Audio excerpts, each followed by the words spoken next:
This channel does not promote any violent, harmful, or illegal activities. All content provided by this channel is meant for an educational purpose only.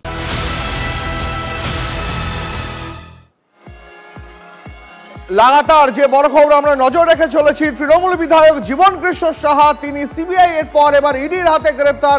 তাকে ইতিমধ্যে CGO কমপ্লেক্সের দিকে নিয়ে আসা হচ্ছে, গাড়িতে করে তাকে আনা হচ্ছে। সম্ভবত 4 থেকে 5 ঘন্টা সময় লাগবে তাকে কলকাতায় নিয়ে আসতে এবং আজই তাকে জিজ্ঞাসাবাদের সম্ভাবনা।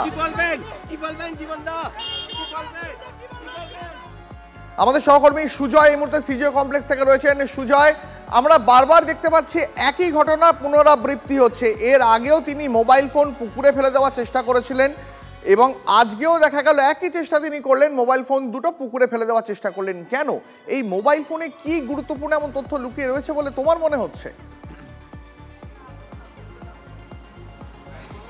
একবার দেখো, এর আগে যখন সিবিআই তাকে গ্রেফতার করেছিল তখন সে মোবাইলটি ফেলে দিয়েছিল এবং পরে যখন সেই সিএফএসএল এর মাধ্যমে সেই মোবাইল থেকে ডেটা এক্সট্রাক্ট করা হয়, যখন তথ্য পুনরুদ্ধার করা সম্ভব হয়, সেই তথ্য পুনরুদ্ধার করে দেখা যায় যে বিস্ফোরক সব তথ্য রয়েছে। সেখানে চাকরি প্রার্থী যারা ওয়েটিং লিস্টে নাম ছিল, যারা টাকা দিয়েছিল লক্ষ লক্ষ টাকা এই জীবন কৃষ্ণ সাহাকে, তাদেরকে কিভাবে হুমকি দিয়েছেন, তাদেরকে কিভাবে পুলিশকে দিয়ে মামলায় ফাঁসিয়ে দেওয়ার হুমকি দিয়েছিলেন, সেই তথ্য সামনে এসেছিল, যেটা একেবারে স্পষ্ট করে দিয়েছিল যে কিভাবে দুর্নীতিটি করেছেন এই জীবন কৃষ্ণ সাহা।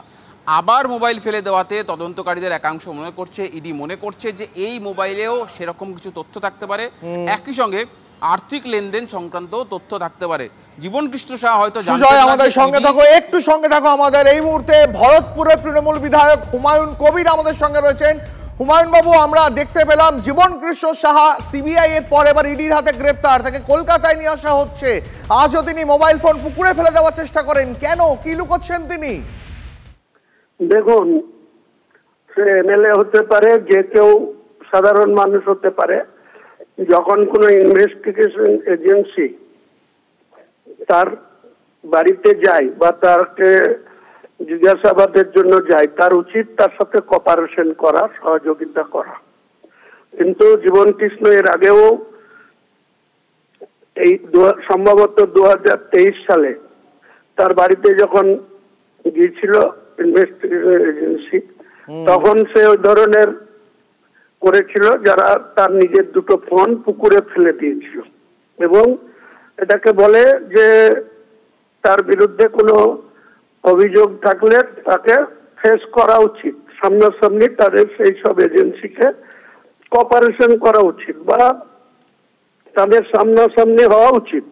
সেক্ষেত্রে জীবন সাহা এর আগেও যেটা করেছিল তার পুনরাবৃত্তি আবার আজকে করার চেষ্টা করেছে এবং সে বাড়ির উল্টো দিক থেকে কোথাও ভেঙে যেতে চেয়েছিল, যেটা সরে যেতে চেয়েছিল এবং তার দুটো ফোনের মধ্যে একটা ফোনও পাশের ড্রেনে ছুঁড়ে ফেলেছিল।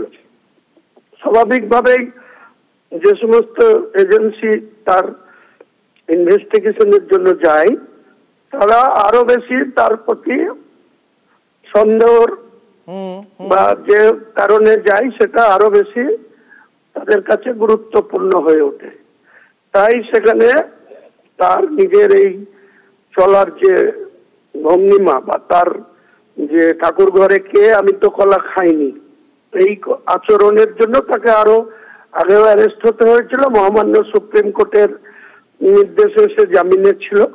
আবার ইডি সেখানে গেছে, ইডি তার বিরুদ্ধে কি এলিগেশন আছে এজেন্সির মতো নিশ্চয় তদন্ত করে কারো কাছে যদি কিছু পায় বা তার যদি অসঙ্গতি কিছু থাকে তো সেটা নিশ্চয় আইনের পথে চলবে।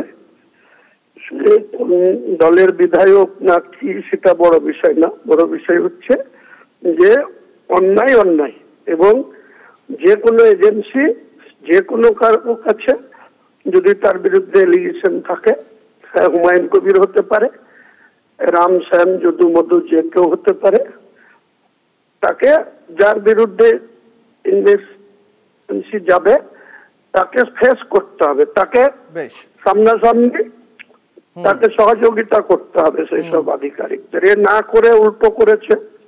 স্বাভাবিক, এর আগে 3 দিন ধরে সেই মোবাইল উদ্ধার করার জন্য করার পর পরিশেষে গ্রেপ্তার হয়েছিল।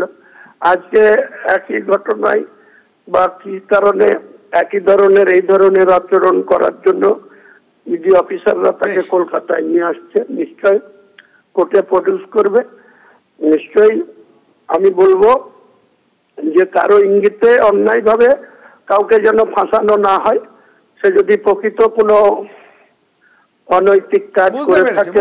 আপাতত অনেক ধন্যবাদ আপনাকে। কথা বলছিলাম হুমায়ুন কবিরের সঙ্গে, এবং যেমনটা তিনি জানালেন যে ঠাকুর ঘরে কে, আমি তো কলা খাইনি, সম্ভবত এরকম আচরণই জীবন কৃষ্ণ সাহা আজকে দেখিয়েছেন। কেন তিনি পালানোর চেষ্টা করছিলেন এই প্রশ্ন তুললেন হুমায়ুন কবির। কেন তিনি মোবাইল ফোন দুটি আজও পুকুরে ফেলে দেওয়ার চেষ্টা করলেন এই প্রশ্নও তুললেন তারই সতীর্থ আরও একজন তৃণমূল বিধায়ক হুমায়ুন কবির।